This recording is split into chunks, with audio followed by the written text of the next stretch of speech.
বাঙালি হয়ে আপনি ভর্তা পছন্দ করেন না, এই কথাটা আমি কখনোই মানতে পারবো না। তাই তো আরো একটি নতুন ভর্তার রেসিপি নিয়ে চলে এলাম আপনাদের কাছে। আজকে করছি ডালের ভর্তা।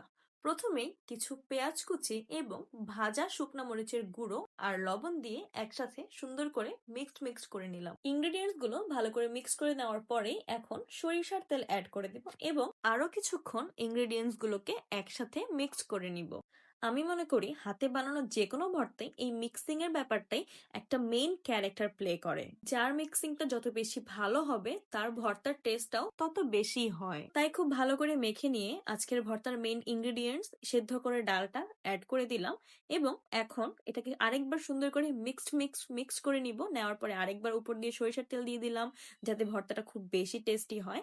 তারপর একটু আরেকবার সুন্দর করে মেখে নিচ্ছি। আগেই বলেছিলাম বেশি করে মাখতে হবে। তারপরে এই তো সুন্দর করে গার্নিশ করার জন্য উপর দিয়ে ধনেপাতা দিয়ে দিলাম এবং ধনিয়া পাতা দিয়েও এটা আরেকবার মাখতে হবে। আসলে যখন আপনি ভর্তাটা করবেন ঠিক তখনই আপনি বুঝতে পারবেন এটাকে কতবার বা কি পরিমাণে মাখতে হবে। এটা আসলে ম্যান্ডেটরি না যে আপনি বারবার তেল দিবেন, বারবার মাখবেন। এটা আপনার ভর্তার করার উপরই ডিপেন্ড করবে। জাস্ট আমরা ভিডিও করার সুবিধার্থে একটু বারবার করে মেখে নিচ্ছিলাম যাতে ভিডিওটাও দেখতে সুন্দর হয়। তারপরে এই তো হয়ে গেল আমাদের আজকের ভর্তাটা রেডি। ভিডিওটি ভালো লাগলে অবশ্যই শেয়ার করবেন। আপনি এরকম ভর্তা করতে পছন্দ করেন কিনা তাও জানাতে পারেন। এতক্ষণ সাথে থাকার জন্য অনেক ধন্যবাদ। Thank you.